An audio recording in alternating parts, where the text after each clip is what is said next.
Patrick Reams, Managing Director of Commodity Point, and welcome to our latest version of Leaders in CTRM Technology.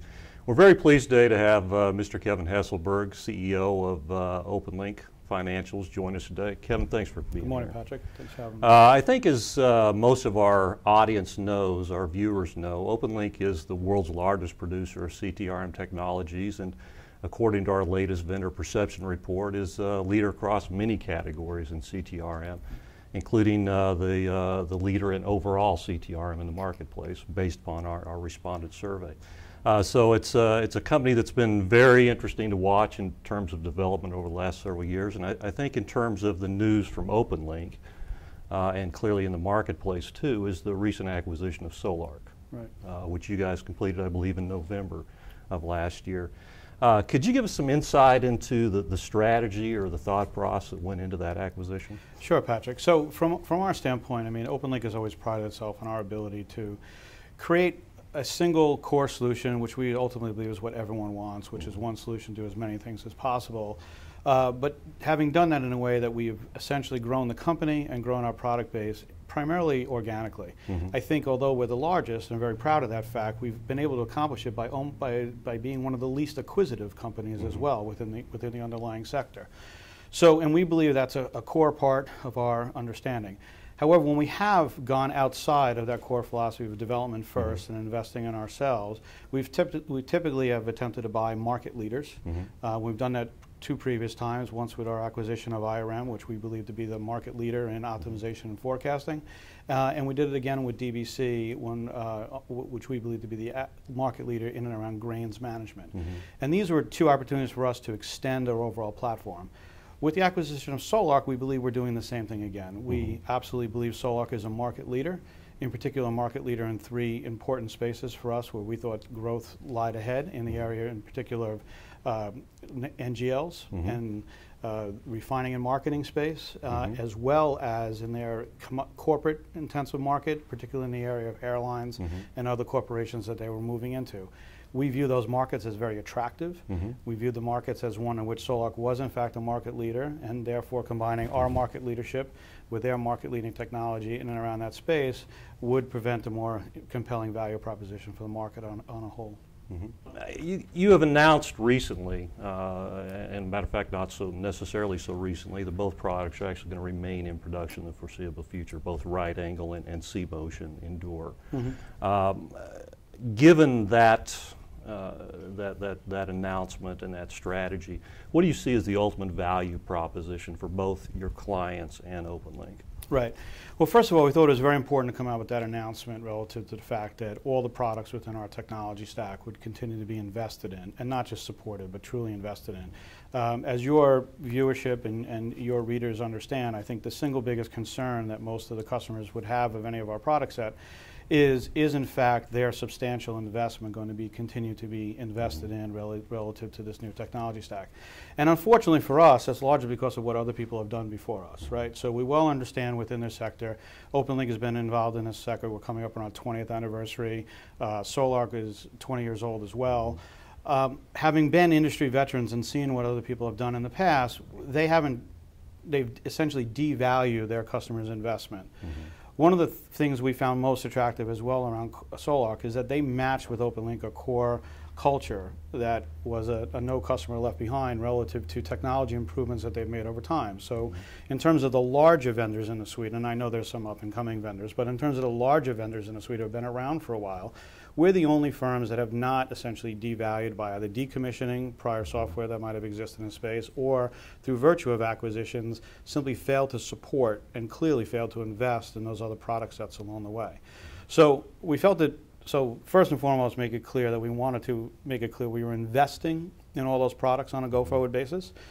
But beyond that, now that we are investing in those products, continuing to invest in an underlying core technology and a change in the way in which we go about developing, so that we would also invest in those suites, but also continue to create new components that would sit on top of both product sets, which essentially add value to the continued value chain of either the Solarc RightAngle suite or the OpenLink Endure suite. So eventually at one point in time, these are just solutions being provided by OpenLink. No one needs to worry about what is the underlying feature set, of function, what's the product called, but ultimately we're providing a solution to the marketplace, and we would invest in it. I think the customers will begin to immediately see value from that. We've already demonstrated that we can hook up the award-winning Endor models to the Solarc RightAngle product set. So by virtue of hooking up those models, now RightAngle users are now have already been provided our valuation models. And on the OpenLink side, Solarc has been investing in a new geospatial visualization tool in and around the whole logistics marketplace movement. We have already been able to demonstrate internally that we can hook that product up to our C-Motion suite. From that, you did a very good job of elaborating the client advantage in the acquisition. What about from a corporate OpenLink point of view?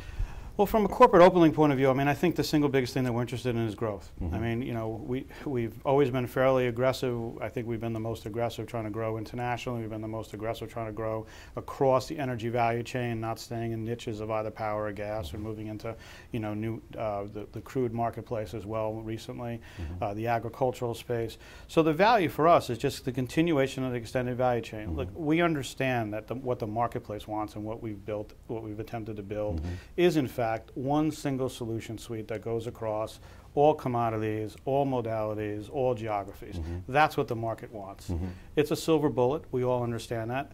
Frankly, I think OpenLink, one of the reasons why we are the largest provider in the space is that we've come closest to that, understanding what that is and continuing to invest in the product set.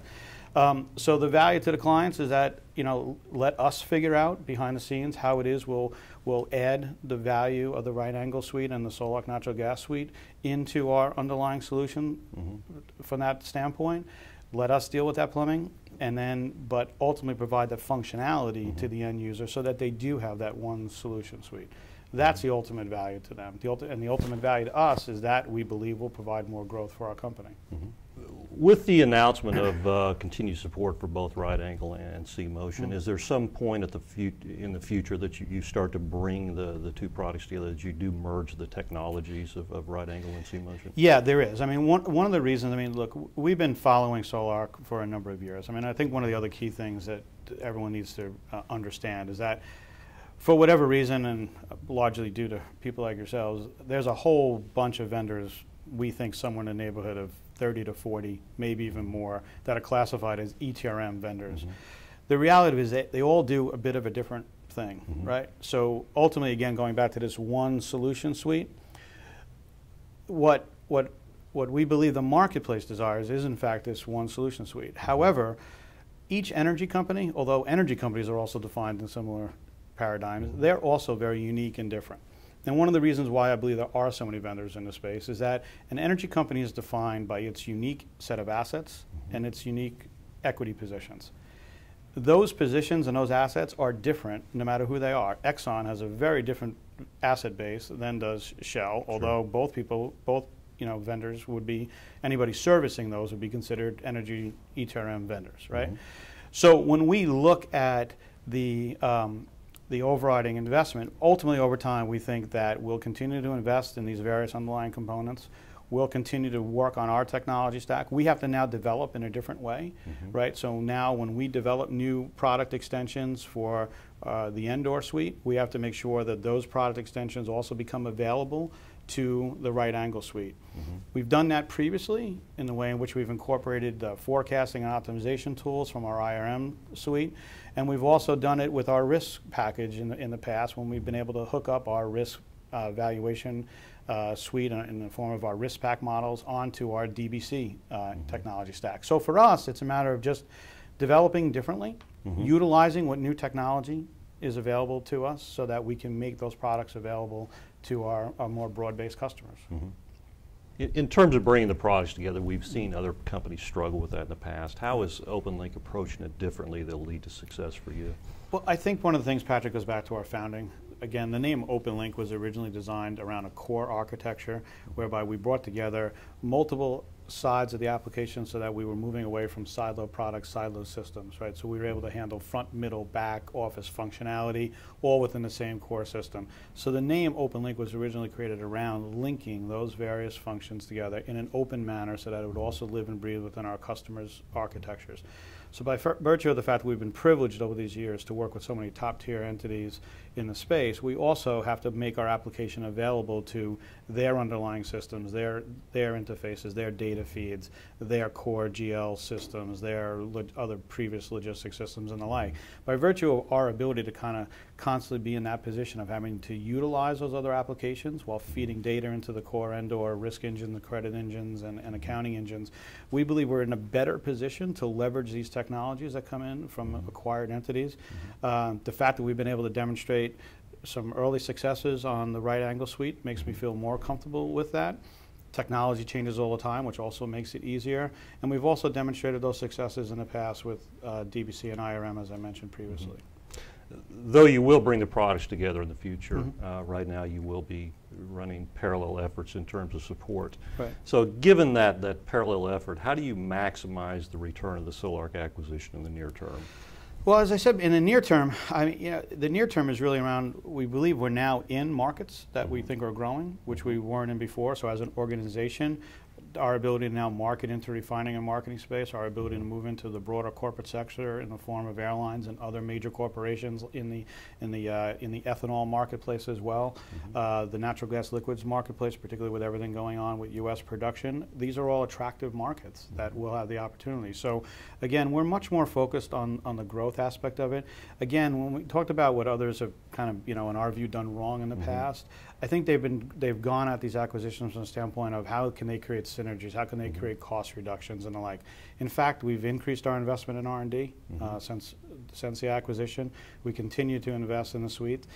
We think we have got the largest collection of intellectual capital to basically continue to build world-class solutions for the marketplace today. So, we all fundamentally believe that this is a growing market, and therefore it's not the time to take the foot off the pedal. It's actually the time to put the foot on the pedal and continue to invest.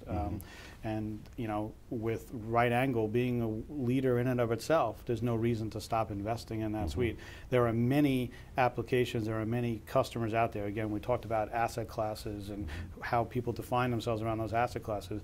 There are many, many users of the RightAngle suite whereby the and/or with a motion line or not, with our motion product line, we didn't compete. We very rarely, if ever, competed with the Solarc as a company before. Matter of fact, we have somewhere in the neighborhood of 20 to 30 customers where there's an overlap. So even within those customers, we've learned to live and coexist together. If 20 to 30 of our customers have figured out how to link our products together, we should be in a better position to do it ourselves. Sure, sure. One thing I like to ask when we have individuals such as yourself join us for these conversations, how do you see the markets evolving over the next decade? I think as a technology provider, it's important to kind of keep your eye on the crystal ball, as it were. So from your perspective, how do you see the markets doing? How do you see that evolution going? And what does OpenLink do to meet those requirements? Sure. So, I think from our perspective, we look at it from two perspectives. Look, the market is going to change, but it's also going to be a little more of the same, right? We're going to see, what have we seen over the last couple of years? We've seen what was a complex product years ago now become a commoditized product, now become something that functions on an exchange, which then drives, in order to increase margins in the trading activity, more complex products. So we do see the fact that there'll be a continuation of complexity, continuation of more asset classes into a basket type trade, which will lead to further complexity in how it is you get that deal right. But we also see a desire to eliminate a lot of the back office reconciliation processes. We do, but not only will exchanges kind of force some of that activity to happen, but the energy marketplace, more so than other markets that we deal in, has just many more reconciliation points that we believe customers are going to want to see avoided. They're going to want to see that taken out of their value chain. And I think that's where ETRM providers and us in particular can offer a lot of value to our customers. If we are dealing with both the front office analytics, the front office trading, the back office settlement, the exchange type transactions, how can we help our customers best go through that reconciliation process? And we're going to have to do it in a way that addresses the new emerging workforce. We have an emerging workforce that's used to dealing everything with a flick of their finger on their iPad. Right? So how can we make this less spreadsheet oriented, more intuitive, more kind of app oriented, and then move then to the mobile era as well. It's a 24/7 world. the executives who we interact with, you know, they need to be available all the time. They don't want to be in their office all the time. They don't want to be tied up to a laptop, even if they are remote from the office. So they want to be able to use these devices that they're carrying around in their pockets or in their attaché as well, in a manner that they can deal with their alert notifications or they can deal with their approval processes while still being on the go and global. So have you guys started down that path of mobile technology? Yeah, I mean, we're looking forward to unveiling some new solutions at our upcoming user conference in October. Not only will we be in a position at the user conference to show some of our technology roadmap, but also be in a position to demonstrate how it is we've started to create shareable components for both the RightAngle suite and the Endor suite, but also show a bit of our future vision and around mobility. Terrific. Kevin, unfortunately we're out of time for this afternoon, but again, I do very much appreciate your coming by and visiting us with us today. It's a very interesting story, and it's a story I think that the market is clearly paying attention to, Right. so I appreciate your time today. So that's it for this latest episode of Leaders in CTRM Technology. We appreciate you joining us and look for the next episode coming up soon. Thanks a lot.